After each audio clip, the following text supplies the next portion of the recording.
안녕하세요. 그 여자의 이야기입니다. 오늘도 찾아주셔서 정말 감사해요. 오늘은 정말 특별한 이야기를 준비했어요. 가족 사기극이라는 정말 충격적인 내용입니다. 들으시면서 혹시 비슷한 경험이 있으시거나 어떤 생각이 드시는지 댓글로 꼭 남겨주세요. 여러분의 이야기도 정말 궁금하거든요. 그리고 이런 이야기가 더 듣고 싶으시다면 구독과 좋아요도 눌러주시면 큰 힘이 됩니다. 그럼 지금부터 그분이 직접 들려주시는 이야기 함께 들어보실게요. 지금 생각해보면 그때부터 이상했습니다. 아니, 정확히 말하면 제가 이상하다고 느꼈던 거죠. 병원 원무과에서 10년째 일하고 있거든요. 매일 환자들 접수를 받고 보험 서류를 확인하고 때로는 의심스러운 사람들과 마주해야 하는 일이죠. 그런 일을 하다 보니 자연스럽게 생긴 버릇이 있어요. 사람들이 하는 말이 앞뒤가 맞는지, 뭔가 이상한 부분은 없는지 무의식적으로 확인하게 되는 거예요. 어린 시절이 가난했거든요. 부모님이 사기를 당해서 집까지 잃을 뻔한 적이 있었어요. 그때부터인 것 같습니다. 진짜와 가짜를 구분하는 게 얼마나 중요한지 뼈저리게 느꼈죠. 그래서 늘 조심스럽게 살았어요. 누군가를 너무 쉽게 믿지 않으려고 노력했고요. 그런데 동서를 처음 만났을 때는 달랐어요. 시동생이 결혼한다고 연락이 왔을 때 솔직히 별로 관심 없었어요. 시동생은 원래 연락도 자주 안 하고 저희와는 좀 거리가 있는 편이었거든요. 그런데 결혼식 날 신부를 보니까 참 예쁘더라고요. 키도 크고 화장도 예쁘게 했고, 근데 뭔가 슬퍼 보였어요. 결혼식이 끝나고 식당에서 인사를 나눌 때였죠. 동서가 제 손을 꼭 잡으면서 앞으로 잘 부탁한다고 정말 의지할 곳이 없어서 그렇다고 말하더라고요. 그때 눈가에 살짝 눈물이 맺혀 있었어요. 왜 갑자기 그런 말을 하는지 이상했지만 신부가 감정적일 수도 있잖아요. 그냥 넘어갔죠. 문제는 그 다음부터였어요. 결혼한 지 한 달도 안 돼서 동서가 전화를 했어요. 목소리가 많이 울먹거렸죠. 혹시 시간 있으면 만날 수 있겠냐고 너무 힘들어서 그렇다고 하더라고요. 병원 근처 카페에서 만났어요. 동서는 정말 많이 울었나 봐요. 눈이 다 부어 있었거든요. 앉자마자 또 눈물을 흘리기 시작했어요. 정말 어떻게 해야 할지 모르겠다고 하면서요. 무슨 일인지 물어봤더니 시어머니가 자기를 못마땅해 한다는 거예요. 시댁에서 만날 때마다 뭔가 차갑게 대한다고요. 그리고 시동생도 결혼 전과는 달라졌다고 하더라고요. 저도 시집살이 해봤으니까 그런 마음 이해하죠. 처음에는 다 그런 거라고 시간이 지나면 괜찮아질 거라고 위로했어요. 그런데 동서가 하는 말이 점점 구체적이 되더라고요. 몸이 안 좋아서 프리랜서 일을 제대로 못하고 있다는 거예요. 원래 디자인 관련 일을 재택으로 하고 있었는데 요즘 컨디션이 안 좋아서 일을 못하겠다고요. 그래서 생활비도 부족하고 병원비도 마련하기 어렵다고 하더라고요. 그 순간 뭔가 이상하다는 생각이 들었어요. 동서가 말하는 증상을 들어보니까 제가 아는 의학상식으로는 좀 앞뒤가 안 맞았거든요. 그런 증상이면 집에서 프리랜서 일을 하기는커녕 일상생활도 어려울 텐데 동서는 멀쩡하게 앉아서 대화를 하고 있었어요. 하지만 그때는 그냥 제가 잘못 생각하는 건가 싶었어요. 의학 지식이 있다고 해도 전문의가 아닌데 함부로 판단하면 안 되잖아요. 그래서 어떤 병원에서 어떤 진단을 받았는지 물어봤어요. 동서는 그때 살짝 당황하는 것 같았어요. 잠깐 말을 멈췄다가 이야기를 바꾸더라고요. 그것보다 정말 의지할 사람이 없다고 친정 부모님도 돌아가셨고 친척들도 연락이 끊어진 지 오래됐다고 하면서 언니만이 제 편이라고 하더라고요. 그러면서 또 눈물을 흘렸어요. 그 모습을 보니까 마음이 약해지더라고요. 정말 불쌍해 보였거든요. 동서가 50만 원만 빌려달라고 했어요. 당장 병원비가 필요한데 돈이 없다고요.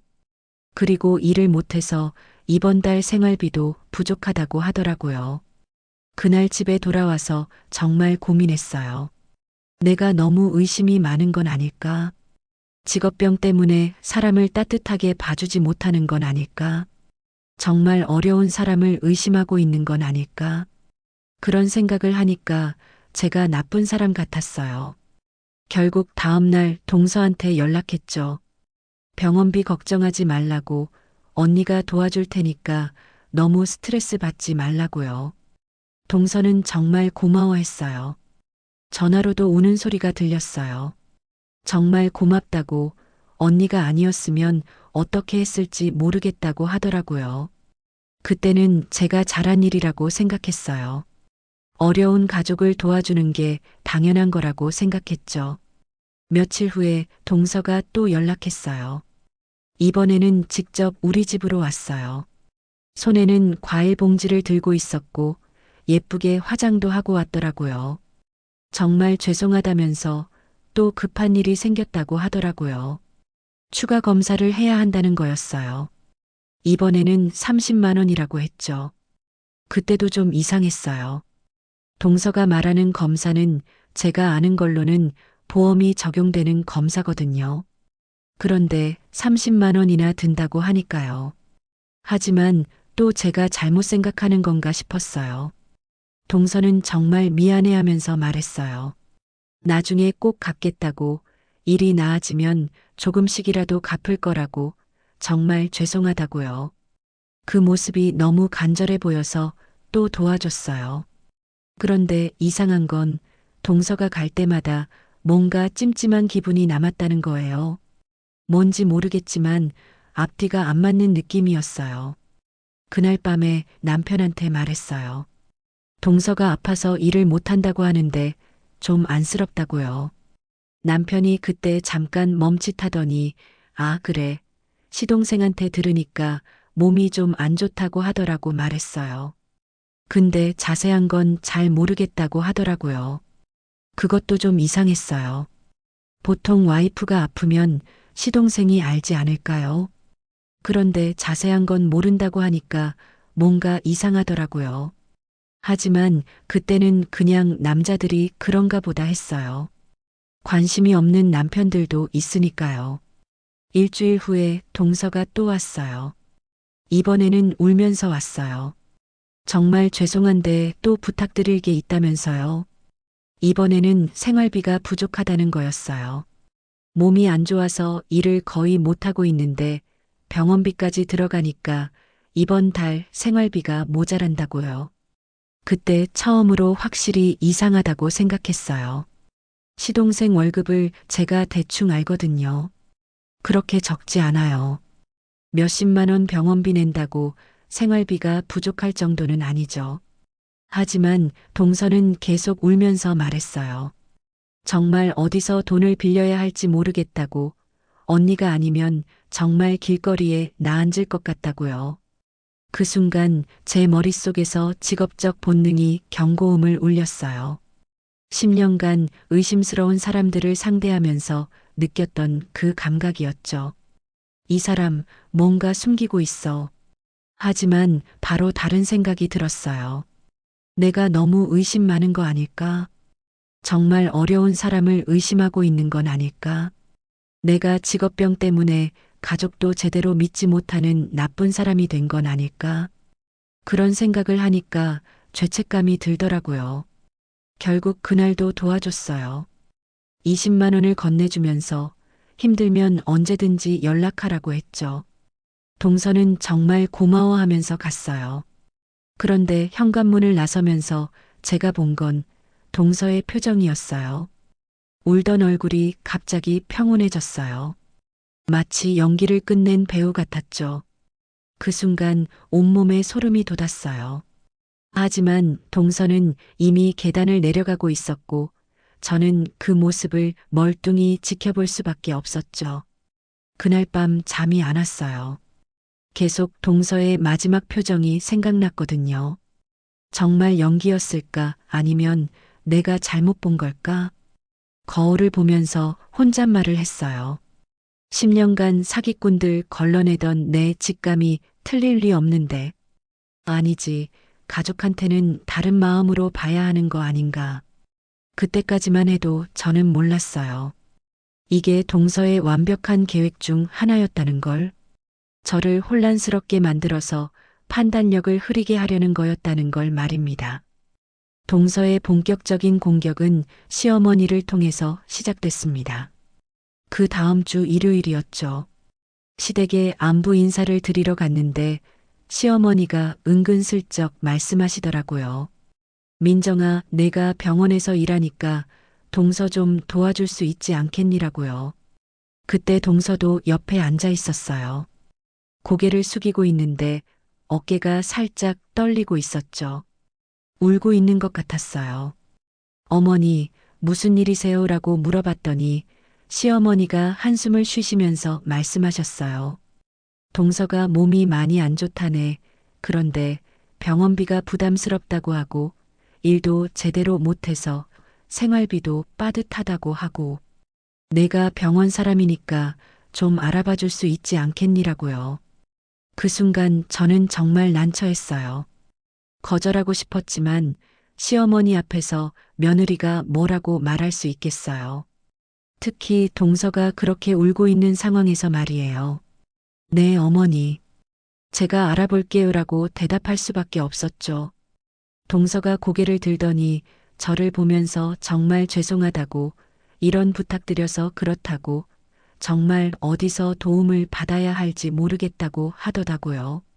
또 눈물이 글썽거렸어요. 시어머니도 안쓰러우신 표정으로 동서를 보고 계셨고요.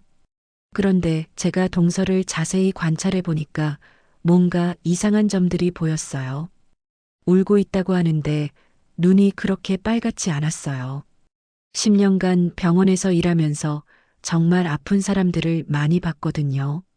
진짜 아픈 사람들은 얼굴색이나 목소리 톤이 확실히 달라요.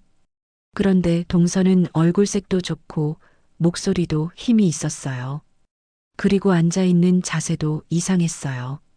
정말 아픈 사람이라면 좀 더 움츠러들어 있거나 불편해 보일 텐데 동서는 허리를 꼿꼿이 펴고 앉아 있었거든요. 하지만 그때는 그냥 넘어갔어요. 시어머니 앞에서 그런 걸 지적할 수도 없었고요. 그날 집에 돌아오는 길에 남편한테 말했어요. 동서가 정말 많이 아픈 것 같다고, 시어머니까지 걱정하시는 걸 보니까 심각한 것 같다고요. 남편이 잠깐 말을 멈췄어요. 그러더니 이상한 말을 했죠. 그냥 도와주자. 어려운 사람인데 뭐라고요. 이상했어요. 평소 남편은 가족일에 별로 관심이 없는 편이었거든요. 시댁일이든 친정일이든 대부분 제가 알아서 했어요. 그런데 갑자기 왜 이렇게 적극적인 거죠? 왜 갑자기 이렇게 관심이 많아졌냐고 물어봤더니 남편이 눈을 피하면서 그냥 불쌍하잖아. 가족인데 도와주는 게 당연한 거 아니야 라고 하더라고요. 그때 뭔가 이상하다는 생각이 들었어요. 남편의 목소리 톤이 평소와 달랐거든요. 뭔가 숨기고 있는 것 같은 느낌이었죠. 하지만 그때는 깊게 생각하지 못했어요. 시어머니 말씀도 있었고 동서가 정말 아픈 것 같았으니까요. 그 주말에 또 시댁에 갔을 때 저는 동서를 더 자세히 관찰해 봤어요. 동서가 화장실에 간다고 자리를 뜰 때였어요. 분명히 몸이 아프다고 했는데 계단을 올라가는 모습이 너무 빨랐어요. 아픈 사람 같지 않게 성큼성큼 올라가더라고요. 그리고 점심 준비를 도와준다면서 부엌에 들어갔는데 무거운 그릇들을 번쩍번쩍 들어 올리는 걸 봤어요. 정말 아픈 사람이라면 그런 무거운 걸 들기 어려울 텐데요. 식사할 때도 이상했어요. 아픈 사람치고는 식욕이 너무 좋았거든요.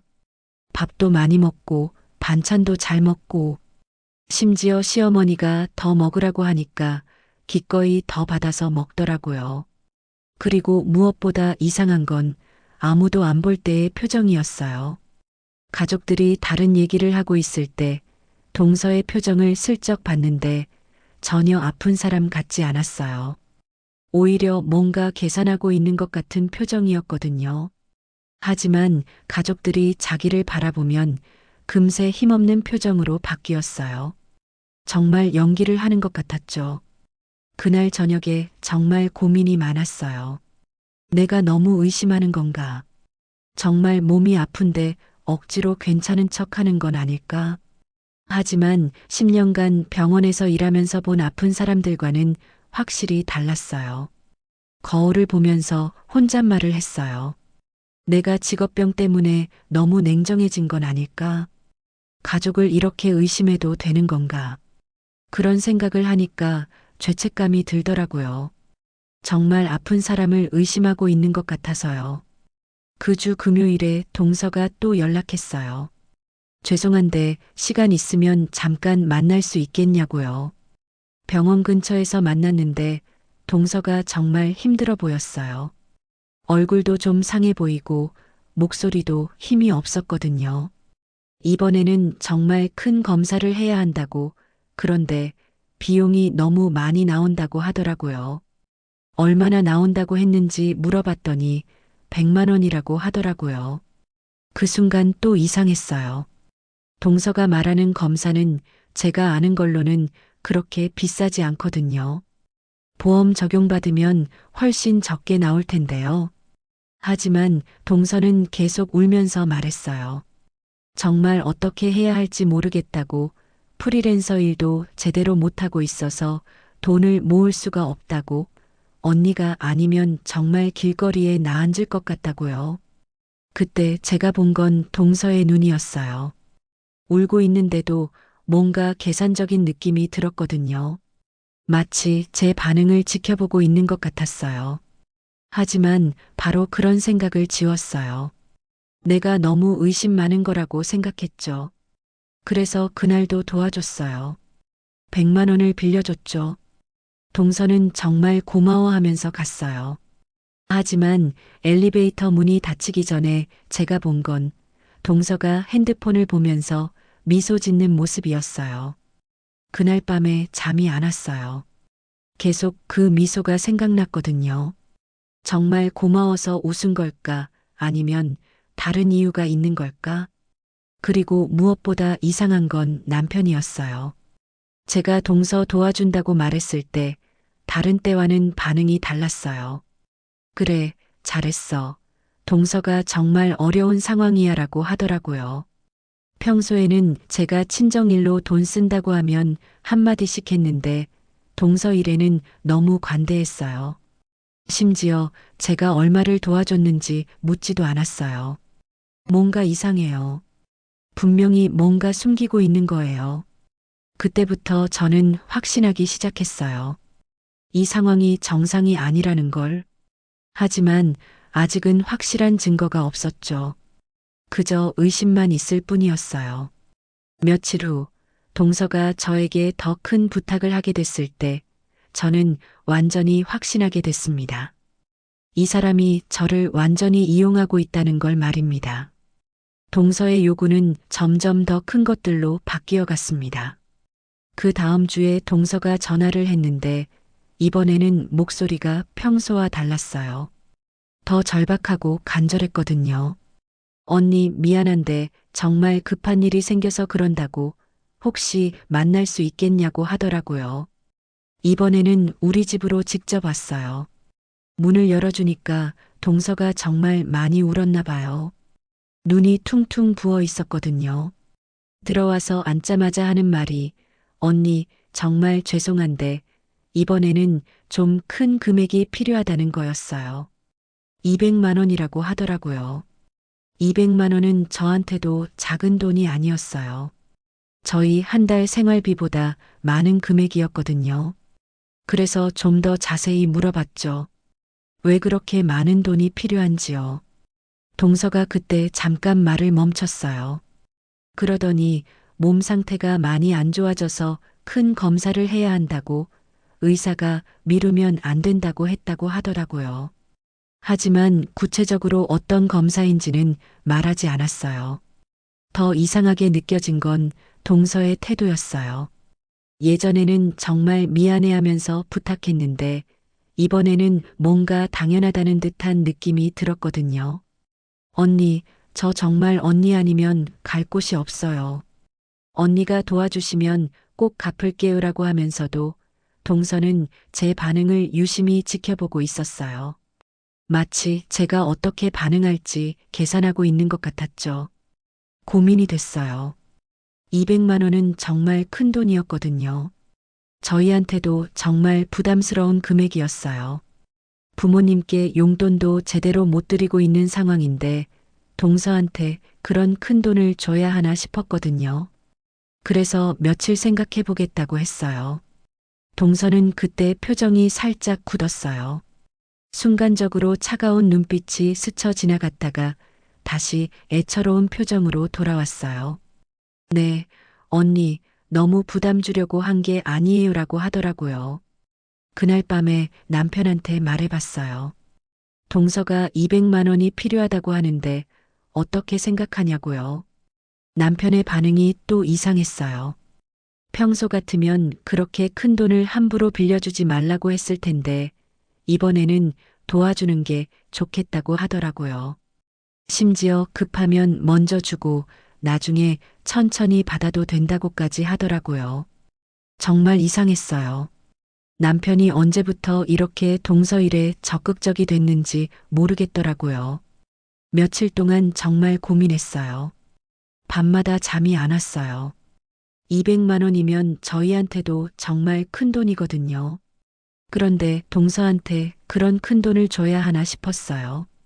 하지만 동시에 죄책감이 들었어요. 정말 아픈 사람을 돈 때문에 외면하는 건 아닐까? 내가 너무 냉정한 건 아닐까? 다음날 직장 동료한테 얘기해 봤어요. 신우이가 병원비가 필요하다고 하는데 좀 고민된다고요. 동료가 그러더라고요. 민정아, 너 동서한테 너무 당하는 거 아니야. 벌써 몇 번째야. 그리고 200만 원은 너무 큰 돈 아니야. 너희 집 형편도 그렇게 넉넉하지 않잖아. 그 말을 듣고 보니 정말 그랬어요. 지금까지 동서한테 준 돈을 계산해 보니까 벌써 200만 원이 넘었거든요.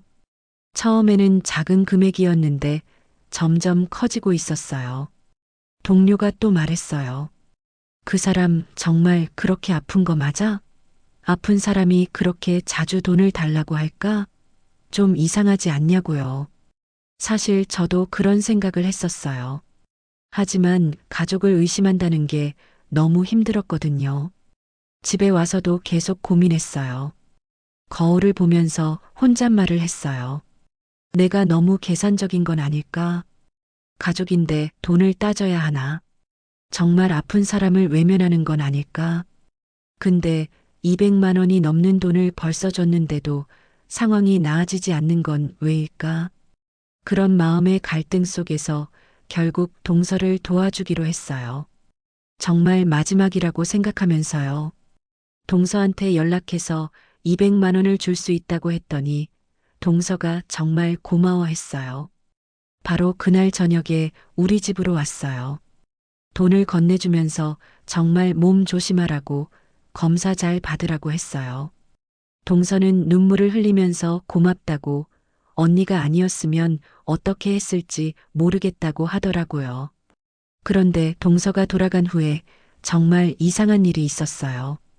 화장실에 갔다가 우연히 창문을 봤는데 동서가 아파트 앞에서 전화를 하고 있는 게 보였어요. 그런데 그 모습이 이상했어요.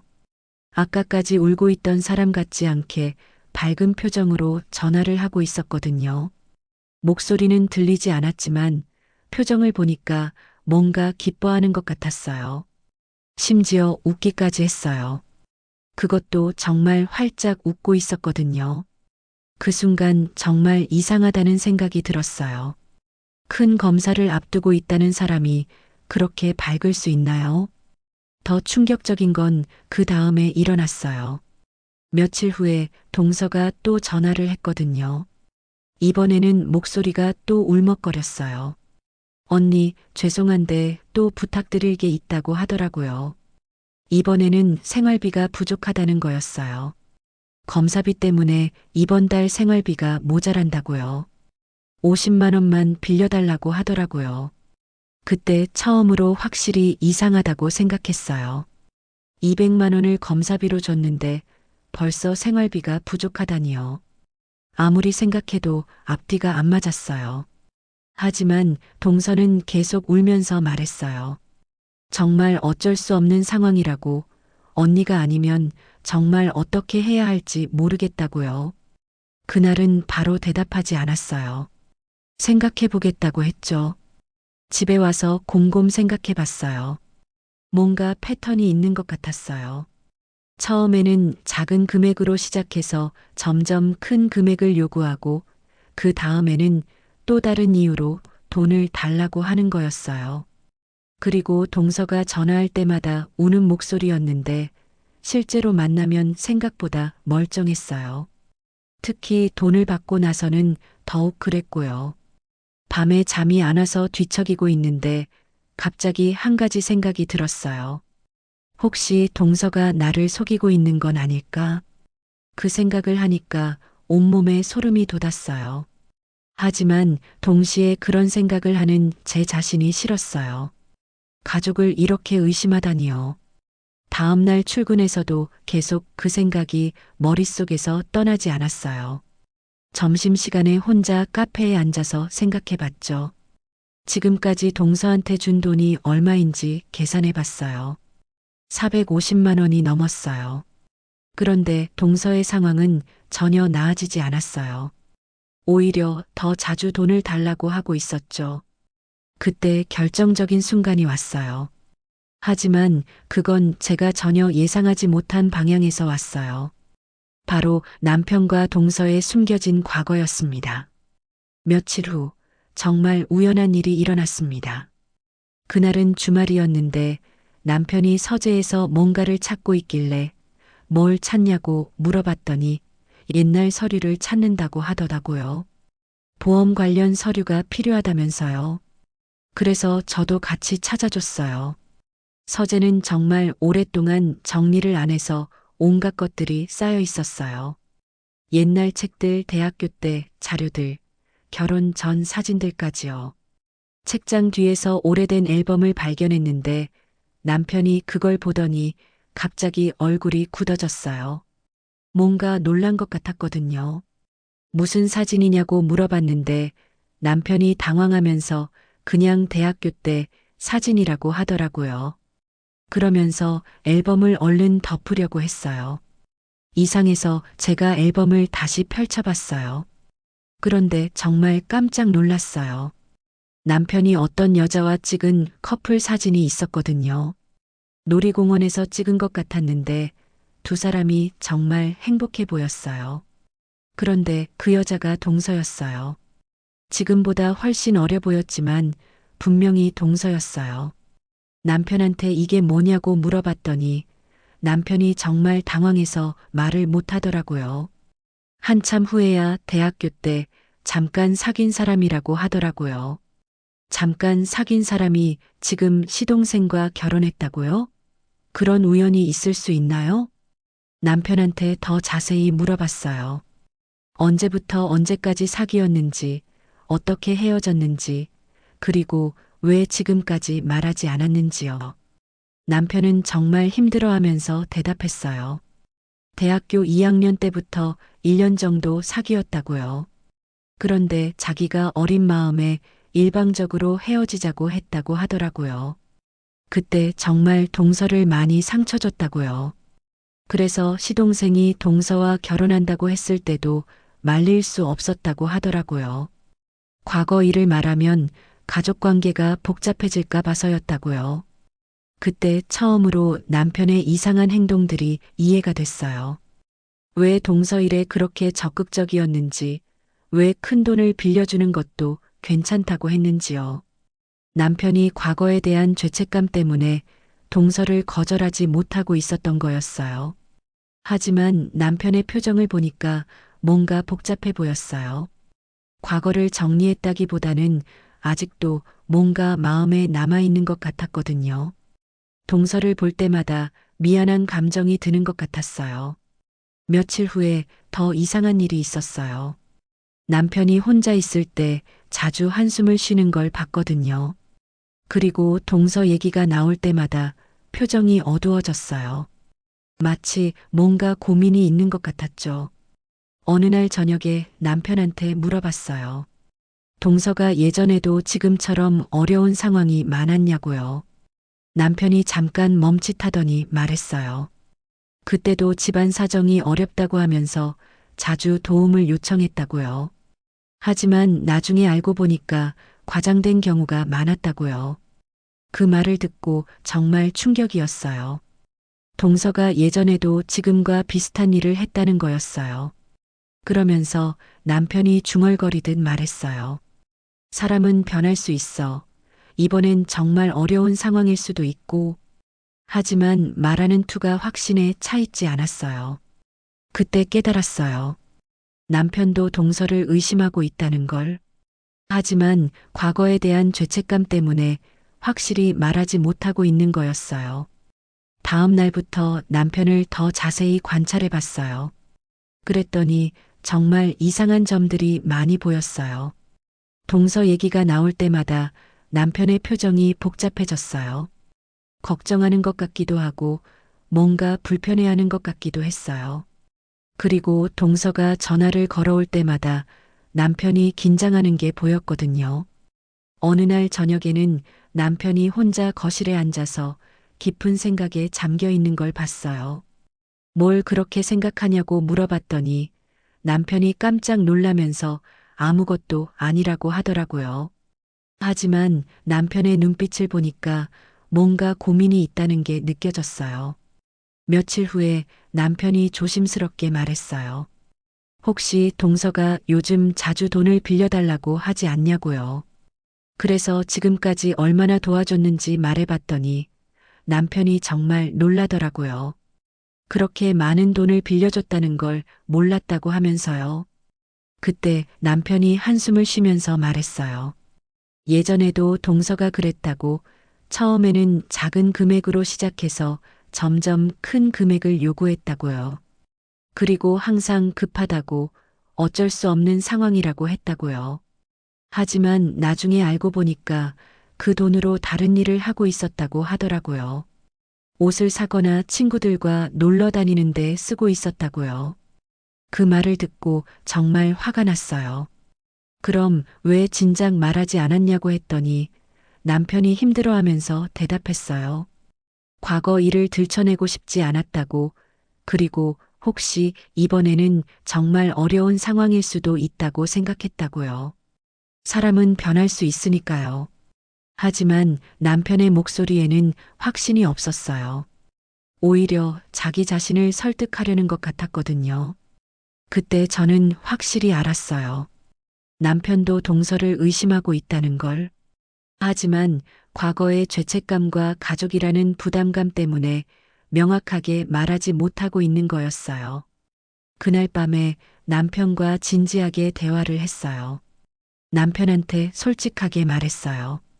동서의 행동이 너무 이상하다고, 시댁에서 본 모습도 아픈 사람 같지 않고 돈을 받고 나서의 태도도 이상하다고요. 남편이 그때 처음으로 솔직하게 말했어요. 사실 자기도 의심스럽다고 하지만 확실한 증거가 없으니까 어떻게 해야 할지 모르겠다고요. 그리고 잠깐 멈칫하더니 더 어려운 표정으로 말했어요. 사실 과거에 더 말하지 못한 이유가 있다고요. 남편의 목소리가 떨렸어요. 그리고 정말 충격적인 이야기를 했어요. 동서가 헤어진 후에 극단적인 선택을 시도했다고 하더라고요. 다행히 친구가 발견해서 큰일은 면했지만 남편은 그 일로 엄청난 트라우마를 갖게 됐다고 했어요. 내 때문에 사람이 죽을 뻔했다는 생각에 몇 년 동안 정말 힘들었다고 하더라고요. 그래서 동서를 의심하면서도 혹시 또 그런 일이 일어날까봐 무서워서 확실히 말하지 못했다고요. 그리고 가장 중요한 건 남편이 아직도 동서에 대한 복잡한 감정이 남아있다는 걸 인정했어요. 사랑이라기보다는 그 일에 대한 트라우마와 죄책감이라고 하더라고요. 내 때문에 사람이 죽을 뻔했다는 생각을 평생 안고 살아왔다고요. 그 순간 저는 정말 혼란스러웠어요. 남편을 믿어야 할지, 동서를 의심해야 할지 모르겠더라고요. 하지만 한 가지는 확실했어요. 동서가 이 복잡한 감정들을 이용하고 있다는 거였어요. 다음 날부터 저는 동서를 더 자세히 관찰하기 시작했어요. 정말 아픈 건지 아니면 연기를 하는 건지 확실히 알고 싶었거든요. 그리고 며칠 후 시댁에서 동서를 관찰하다가 결정적인 순간을 목격하게 됐어요. 동서가 아무도 안 볼 때 정말 빠르게 움직이는 걸 봤거든요. 분명히 몸이 아프다고 했는데 그 순간만큼은 완전히 멀쩡했어요. 그때 저는 확신했어요. 동서가 모든 걸 연기하고 있다는 걸. 하지만 더 결정적인 증거가 필요했어요. 그래야 남편도 시댁 식구들도 설득할 수 있으니까요. 그리고 그 증거는 곧 찾아올 예정이었습니다. 그 결정적인 순간은 정말 예상치 못한 방식으로 찾아왔습니다. 어느 날 오후에 동서한테서 문자가 왔거든요. 정말 급해서 그런다면서 오늘 저녁에 만날 수 있겠냐고 정말 중요한 일이 있다고 하더라고요. 뭔가 불길한 예감이 들었어요. 또 돈 얘기일 거라는 생각이 들었거든요. 하지만 이번에는 거절할 용기도 생겼어요. 남편과의 대화를 통해 동서에 대한 의심이 확신으로 바뀌었으니까요. 그날 저녁 병원 근처 카페에서 만났어요. 동서는 평소보다 더 초조해 보였어요. 자꾸 핸드폰을 들여다보고 손톱을 물어뜯기도 했어요. 동서가 정말 죄송하다면서 이번에는 정말 큰 부탁이 있다고 하더라고요.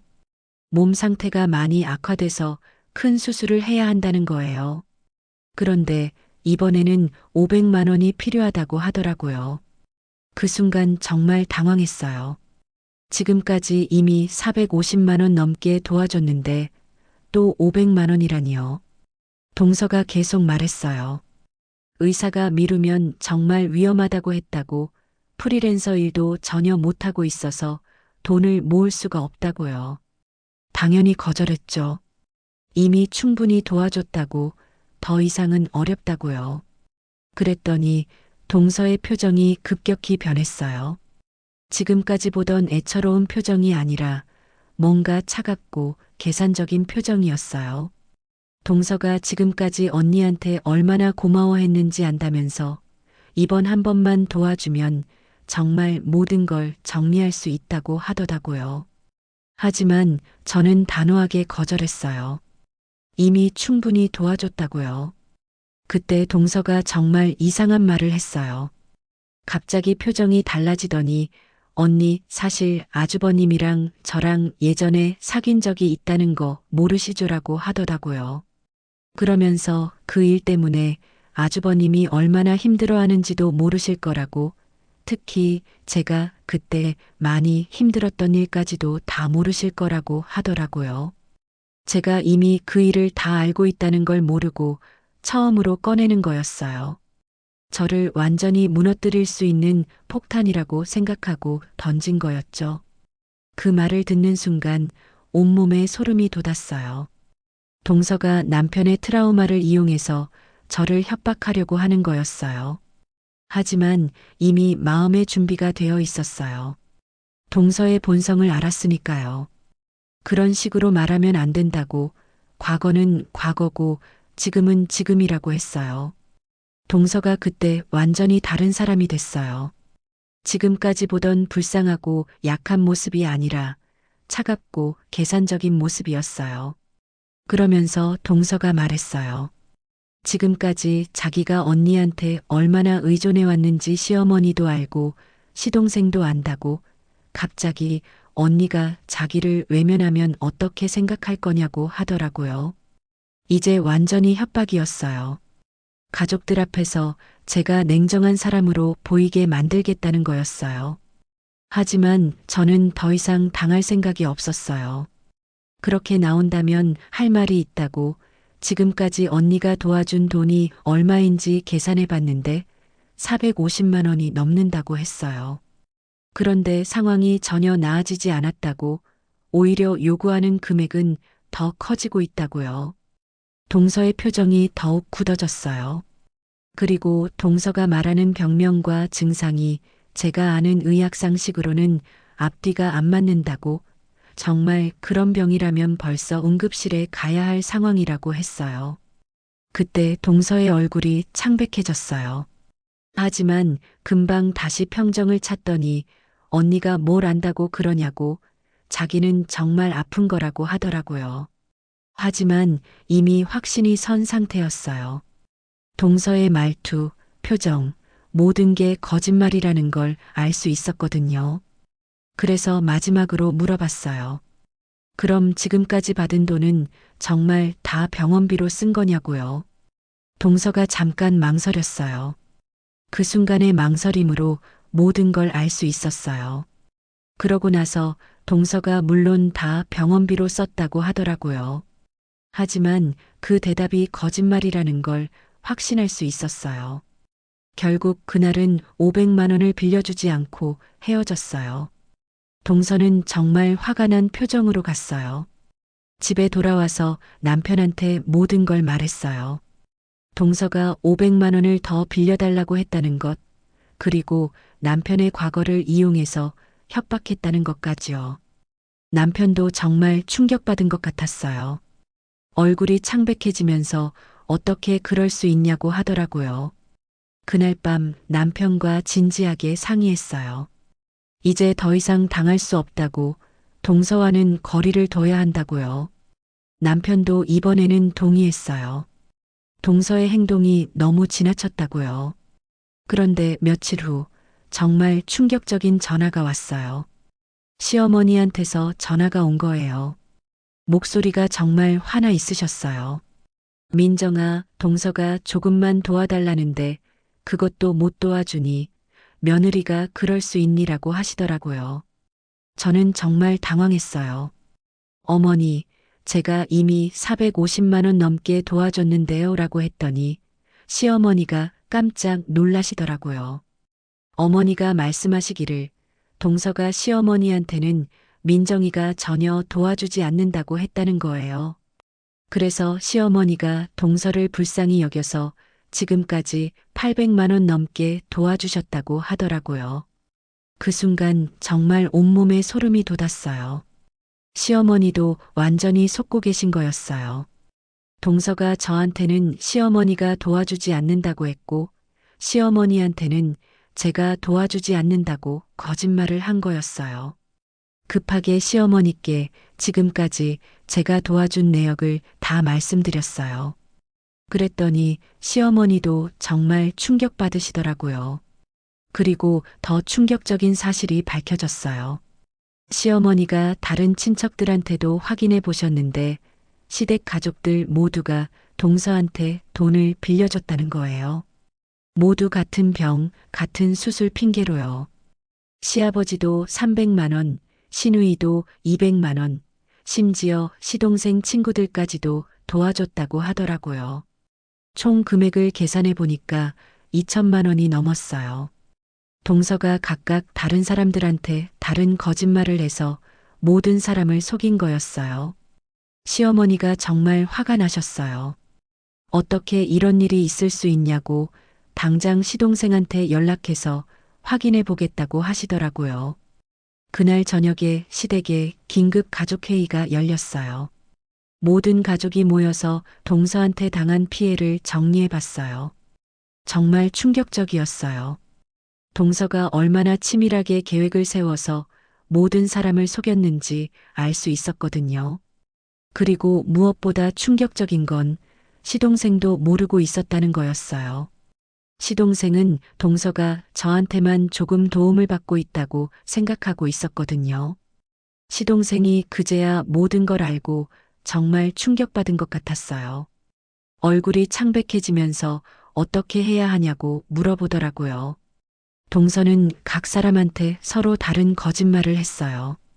저한테는 시어머니가 냉정하다고 했고, 시어머니한테는 제가 도와주지 않는다고 했고, 시누이한테는 시아버지가 반대한다고 했어요. 모든 사람이 자기만 외면한다고 생각하게 만든 거였어요. 그리고 시동생한테는 모든 사람이 조금씩 도와주고 있으니까 부담 갖지 말라고 했다고 해요. 그래서 시동생은 아무것도 모르고 있었던 거였어요. 그때 저는 확실히 결심했어요. 이제 더 이상 당할 수 없다고, 동서의 모든 거짓말을 완전히 폭로해야 한다고요. 10년간 원무과에서 일하면서 익힌 모든 경험과 지식을 동원해서 동서를 완전히 무너뜨려야겠다고 생각했어요. 진짜와 가짜를 구분하는 제 능력을 제대로 보여줄 때가 온 거였어요. 가족회의가 끝난 후 저는 본격적으로 반격을 준비하기 시작했습니다. 그날 밤 집에 돌아와서 남편과 마지막 정리를 했어요. 이제 모든 진실이 드러났으니까 더 이상 숨길 것도 없었죠. 남편이 정말 미안해 하더라고요. 자기 때문에 이런 일이 벌어졌다고, 과거를 제대로 정리하지 못해서 가족들이 피해를 봤다고요. 하지만 저는 남편한테 말했어요. 이제 과거는 과거고 중요한 건 앞으로 어떻게 할 거냐는 거라고요. 동서의 사기를 완전히 끝내야 한다고요. 남편도 동의했어요. 이제 더 이상 과거에 얽매여서 동서를 봐줄 수 없다고, 완전히 정리해야 한다고 하더라고요. 다음 날부터 저는 체계적으로 증거를 정리하기 시작했어요. 10년간 원무과에서 일하면서 익힌 노하우를 모두 동원했죠. 사기 사건을 처리할 때 가장 중요한 건 정확한 기록과 증거거든요. 먼저 가족들한테 연락해서 각자 동서한테 준 돈의 내역을 정리해달라고 했어요. 날짜, 금액, 이유, 동서가 한 말들을 모두 기록하라고 했죠. 시어머니가 정말 꼼꼼하게 정리해 주셨어요. 첫 번째 50만 원부터 마지막 200만 원까지 총 14번에 걸쳐서 800만 원을 주셨다고 하더라고요. 매번 다른 이유였어요. 수술비, 검사비, 생활비, 약값까지. 시아버지도 마찬가지였어요.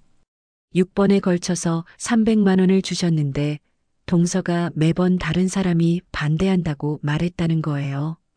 시누이는 3번에 200만 원, 시동생 친구들은 총 5명이서 700만 원을 모아줬다고 하더라고요. 저까지 합치면 정확히 2,450만 원이었어요. 그 다음에는 동서의 거짓말 패턴을 분석했어요. 동서가 각 사람한테 한 말들을 정리해 보니까 정말 치밀하게 계획된 거라는 걸 알 수 있었어요. 모든 사람한테 나만 도와주지 않는다고 말해서 죄책감을 유발했어요. 그리고 다른 사람한테는 비밀로 해달라고 해서 서로 확인할 수 없게 만들었죠. 특히 교묘한 건 가족 관계를 이용한 거였어요. 시어머니한테는 다른 가족들이 자기를 이해해주지 않는다고 했고, 시아버지한테는 여자들끼리 편을 갈라서 자기를 따돌린다고 했고, 시누이한테는 시부모님이 며느리만 편애한다고 했어요. 각 사람의 약점을 정확히 파악해서 공격한 거였어요.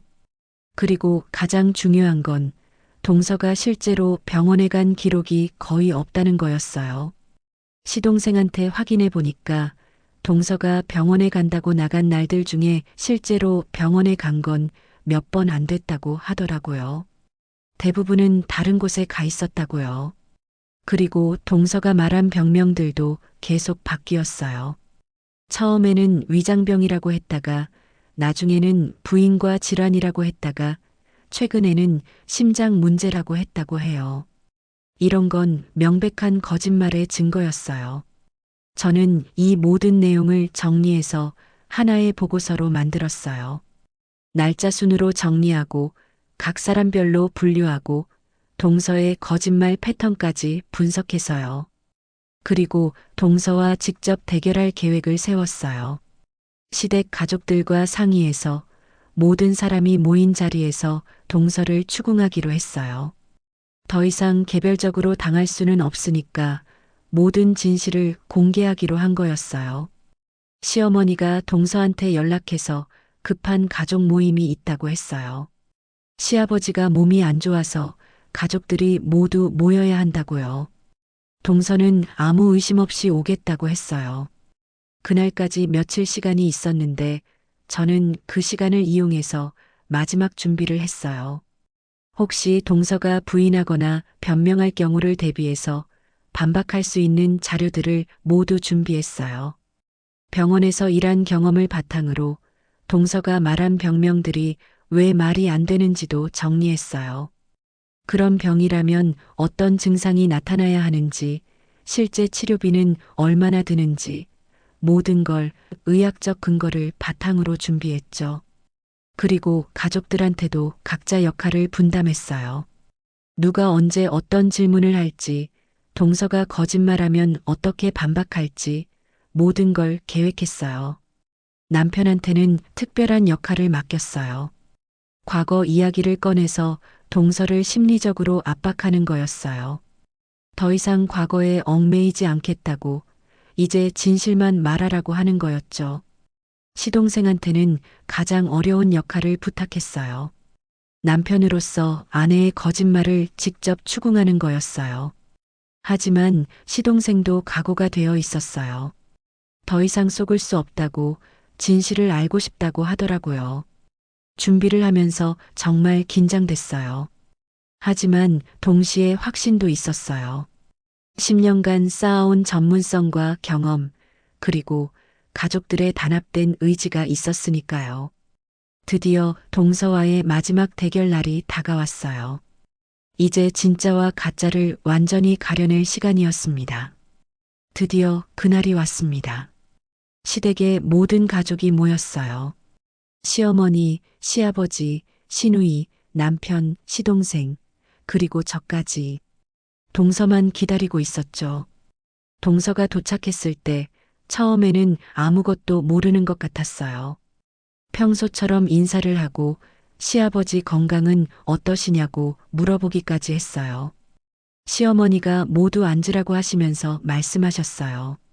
오늘은 정말 중요한 이야기를 해야 한다고, 우리 가족에게 큰 문제가 생겼다고요. 동서가 그때 조금 긴장하는 것 같았어요. 하지만 아직 무슨 일인지 모르는 표정이었죠. 시어머니가 천천히 말씀하기 시작하셨어요. 최근에 가족들 사이에서 돈 문제로 오해가 있었다고, 그래서 오늘 모든 걸 정리하려고 한다고요. 그때 제가 준비한 자료를 꺼냈어요. 모든 사람이 동서에게 준 돈의 내역을 정리한 표였죠. 다이야, 우리가 너한테 도움을 준 내역을 정리해 봤는데 한번 확인해 보자고 시어머니가 말씀하셨어요. 제가 차근차근 읽어 나갔어요. 시어머니가 준 돈 14번, 총 800만 원. 시아버지가 준 돈 6번, 총 300만 원. 시누이가 준 돈 3번, 총 200만 원. 시동생 친구들이 모아준 700만 원. 그리고 제가 준 450만 원. 총 합계 2,450만 원이라고 발표했어요. 동서의 얼굴이 점점 창백해졌어요. 하지만 아직 변명할 수 있을 거라고 생각하는 것 같았어요. 동서가 말했어요. 정말 고맙다고, 모든 분들이 이렇게 도와주셔서 감사하다고, 몰랐던 부분들이 있었다고 하더라고요. 그때 시아버지가 말씀하셨어요. 그런데 이상한 게 있다고, 너는 나한테 다른 사람들이 모두 반대한다고 했는데 사실은 모든 사람이 도와주고 있었네라고요. 동서가 당황하기 시작했어요. 아, 그건 제가 잘못 표현한 것 같다고, 너무 죄송하다고 하더라고요. 시누이가 이어서 말했어요. 나한테는 부모님이 며느리만 편애한다고 했는데 부모님도 많이 도와주셨네라고요. 동서의 변명이 점점 궁색해졌어요. 서로 다른 말을 한 게 들통나기 시작한 거였죠. 그때 제가 본격적으로 나섰어요. 동서가 말한 병명들을 정리해 봤는데 처음에는 위장병이라고 했다가 나중에는 부인과 질환, 최근에는 심장 문제라고 했더라고. 어떤 게 맞니라고 물어봤어요. 동서가 완전히 당황했어요. 아, 그건 여러 가지 문제가 복합적으로 있어서 그렇다고 의사도 정확한 진단을 내리지 못했다고 하더라고요. 그래서 제가 의학적 근거를 들어서 반박했어요. 그런 병들은 증상이 전혀 다르다고, 동시에 앓을 수 없는 병들이라고요. 그리고 내가 말한 치료비도 실제와 전혀 다르다고 했어요. 10년간 병원에서 일한 경험을 바탕으로 하나하나 논리적으로 반박해 나갔어요. 동서가 점점 몰려나갔어요. 변명을 하려고 해도 앞뒤가 안 맞았거든요. 그때 결정타를 날렸어요. 그럼 지금까지 받은 돈으로 치료한 병원 영수증이나 진단서를 보여달라고 했어요. 2,450만 원이면 정말 큰 돈인데 그 증거가 하나도 없다는 게 이상하다고요. 동서가 그때 완전히 말문이 막혔어요. 한참을 가다듬더니 그런 서류들은 집에 있다고, 나중에 가져다 드리겠다고 하더라고요. 시동생이 그때 말했어요. 집에 그런 서류 본 적 없다고, 병원에 간 날도 거의 없었다고요. 동서가 시동생을 보면서 당황했어요. 시동생까지 자기 편이 아니라는 걸 그제야 깨달은 거였어요. 시어머니가 말씀하셨어요. 그런 일이 있었다면 더더욱 이해할 수 없다고, 이런 사기를 쳤다는 게 정말 용서할 수 없다고 하시더라고요. 동서가 마지막으로 발악했어요. 정말 아픈 거라고, 모든 사람이 자기를 오해하고 있다고, 증명할 수 있다고 하더라고요. 그래서 제가 마지막 질문을 했어요. 그럼 지금 당장 병원에 가서 검사를 받아보자고, 우리가 모두 따라가서 확인해 보자고 했어요. 동서가 그때 완전히 무너졌어요. 더 이상 변명할 수 없다는 걸 깨달은 거였어요. 잠깐의 침묵 후에 동서가 정말 다른 사람이 됐어요. 지금까지의 애처로운 모습은 온데간데없고 차갑고 계산적인 표정으로 바뀌었어요. 동서가 말했어요. 뭐 어쩌라고, 어차피 다들 속아 넘어간 건 맞잖냐고, 특히 남편은 과거 일 때문에 꼼짝 못했다고 하더라고요. 모든 사람이 충격받았어요. 지금까지 보던 불쌍하고 약한 동서가 아니라 완전히 다른 사람이었거든요. 시어머니가 정말 화가 나셨어요. 어떻게 이런 사람이 우리 가족이 될 수 있냐고 당장 나가라고 하시더라고요. 시동생도 절망한 표정이었어요. 자기가 결혼한 사람이 이런 사람인 줄 몰랐다고, 어떻게 해야 할지 모르겠다고 하더라고요. 동서가 마지막으로 악독하게 말했어요. 이혼하고 싶으면 하라고, 자기는 상관없다고, 어차피 받을 건 다 받았다고 하더라고요. 그 순간 모든 사람이 동서의 진짜 모습을 완전히 알게 됐어요. 시어머니가 바로 경찰서에 신고하겠다고 하셨어요. 이건 명백한 사기라고, 법적으로 처리해야 한다고요. 동서가 그제야 조금 당황했어요. 하지만 이미 늦었죠. 그날로 동서는 시댁에서 완전히 축출됐어요. 더 이상 우리 가족이 아니라는 선언을 받은 거였어요. 시동생은 바로 이혼 절차를 밟기로 했어요. 더 이상 같이 살 수 없다고 했어요. 마침내 동서의 모든 거짓과 연기가 끝난 거였습니다. 그 일이 있고 나서 모든 게 빠르게 정리됐습니다. 동서는 그날로 시댁에서 완전히 축출됐어요. 시어머니가 단호하게 말씀하셨거든요. 이제 우리 가족이 아니라고, 다시는 얼굴 보이지 말라고요. 시댁 식구들 모두가 똑같은 마음이었어요. 그런 사람을 가족으로 받아들였다는 것 자체가 수치스럽다고 하셨어요. 시동생은 정말 충격받은 상태였어요. 자기가 결혼한 사람이 그런 사람인 줄 몰랐다고, 어떻게 해야 할지 모르겠다고 하면서요. 당장 이혼을 하지는 않았지만 동서를 집에서 내보냈어요. 당분간 얼굴도 보기 싫다고, 앞으로 어떻게 할지는 시간을 두고 생각해 보겠다고 하더라고요. 동서는 갈 곳이 없어서 고시원에 들어갔다고 들었어요. 친정 가족들도 이미 연락이 끊어진 상태였고 친구들도 진실을 알고 나서는 모두 등을 돌렸다고 해요. 시댁 식구들도 주변 사람들한테 동서가 어떤 사람인지 알렸어요. 시동생 친구들, 동네 사람들, 모든 사람이 동서의 진짜 모습을 알게 됐죠. 동서는 완전히 사회적으로 고립된 거였어요. 돈을 못 받는 건 아쉽지만 그래도 정의는 실현된 것 같았어요. 몇 달 후에 들은 소식으로는 동서가 다른 동네로 이사를 갔다고 하더라고요. 아마 새로운 곳에서 또 다른 사기를 시도하고 있을지도 모르겠어요. 하지만 적어도 우리 가족은 더 이상 당하지 않게 됐죠. 시동생은 아직도 고민 중이에요. 이혼을 할지 아니면 다시 기회를 줄지 결정하지 못하고 있어요. 하지만 가족들은 모두 이혼하라고 권하고 있어요. 그런 사람과는 절대 함께할 수 없다고요. 저에게도 큰 변화가 있었어요. 무엇보다 남편과의 관계에서요.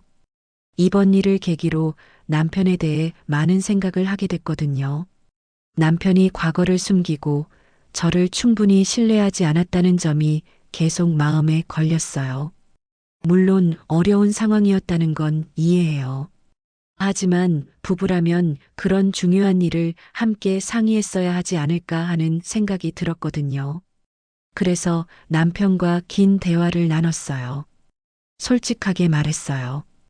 이번 일로 신뢰가 많이 깨졌다고 당분간 시간이 필요할 것 같다고요. 남편도 정말 미안해 하더라고요. 자기 잘못이 크다고 앞으로는 절대 그런 일 없을 거라고 다시 기회를 달라고 하면서요. 하지만 저는 성급하게 결정하고 싶지 않았어요. 말로는 뭐든 할 수 있잖아요. 정말 변했는지는 시간이 지나봐야 알 수 있는 거니까요. 그래서 당분간 각자 생각할 시간을 갖기로 했어요. 같은 집에 살지만 약간의 거리를 두고 남편이 정말 달라졌는지 지켜보기로 한 거였어요. 남편은 정말 필사적으로 노력하고 있어요. 집안일도 도와주고 제 의견을 더 존중해주고 무슨 일이든 먼저 상의하려고 해요. 아직 완전히 용서한 건 아니지만 조금씩 나아지고 있는 것 같아요. 앞으로 어떻게 될지는 더 지켜봐야겠지만요. 직장에서는 정말 큰 인정을 받았어요. 이번 사건을 처리하면서 보여준 전문성과 체계적 접근법이 병원 내에서 화제가 됐거든요. 병원장님이 직접 저를 불러서 고생했다고 덕분에 병원도 이런 사기를 예방하는 방법을 배웠다고 하시더라고요. 그리고 원무과장으로 승진 제안도 받았어요. 정말 기분이 좋았어요. 10년간 쌓아온 실력을 인정받는 느낌이었거든요. 동료들도 정말 대단하다고 했어요. 어떻게 그렇게 체계적으로 증거를 모을 수 있었냐고 정말 프로페셔널하다고 칭찬해 주더라고요. 그리고 무엇보다 뿌듯한 건 이번 일을 통해서 제 자신에 대해 더 확신을 갖게 됐다는 거예요. 어린 시절부터 가져온 진짜와 가짜를 구분하는 능력이 정말 소중한 것이었다는 걸 깨달았어요. 그리고 그 능력을 제대로 활용할 수 있었다는 것도요. 가끔 생각해보면 정말 아찔해요. 만약 제가 계속 의심하지 않고 동서를 믿었다면 어떻게 됐을까요? 아마 더 큰 피해를 봤을 수도 있겠죠. 하지만 저는 제 직감을 믿었고 전문적 지식을 활용해서 진실을 밝혀낼 수 있었어요. 이제 시댁과의 관계도 훨씬 좋아졌어요. 시어머니가 정말 고마워하세요. 민정이가 아니었으면 계속 당했을 거라고 정말 든든한 며느리라고 하시더라고요. 특히 시어머니가 많이 달라지셨어요. 예전에는 좀 거리감이 있었는데 이번 일 이후로는 정말 친하게 지내고 계세요. 제 판단력을 완전히 신뢰하신다고 하시더라고요. 지금 생각해보면 정말 힘든 시간이었지만 동시에 값진 경험이었어요. 제가 누구인지 제 능력이 얼마나 소중한지 깨달을 수 있었거든요. 그리고 무엇보다 중요한 걸 배웠어요.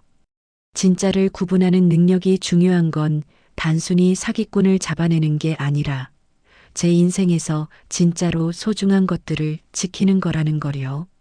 가족의 평화, 제 자존감, 그리고 진실한 관계들. 이런 것들이 진짜 중요한 거였어요. 10년간 병원에서 가짜 서류들을 걸러내면서 배운 건 단순한 기술이 아니었어요. 인생의 진리였죠. 그리고 이제야 깨달았어요. 가장 중요한 건 다른 사람의 진짜를 구분하는 게 아니라 내 자신이 진짜로 사는 것이라는 걸요. 앞으로 남편과의 관계가 어떻게 될지는 아직 모르겠어요. 하지만 확실한 건 저는 더 이상 가짜 관계나 가짜 사랑에 만족하지 않을 거라는 거예요. 진짜는 시간이 지나도 진짜고 가짜는 결국 탄로나게 되어 있어요. 사람도 마찬가지고 관계도 마찬가지죠. 그래서 저는 앞으로도 계속 진짜를 추구하며 살아갈 겁니다. 제가 가진 이 소중한 능력을 활용해서요. 어떤 결과가 나오든 저는 제 선택에 후회하지 않을 거예요. 왜냐하면 이제 진짜와 가짜를 구분할 수 있으니까요. 혹시 여러분도 저처럼 뭔가 이상하다는 직감이 든 적이 있으시다면 그 감정을 무시하지 마세요. 저도 처음에는 제가 너무 의심 많은 건 아닐까 고민했지만 결국 그 직감이 맞았거든요. 정말 긴 이야기였네요. 들어주셔서 감사합니다.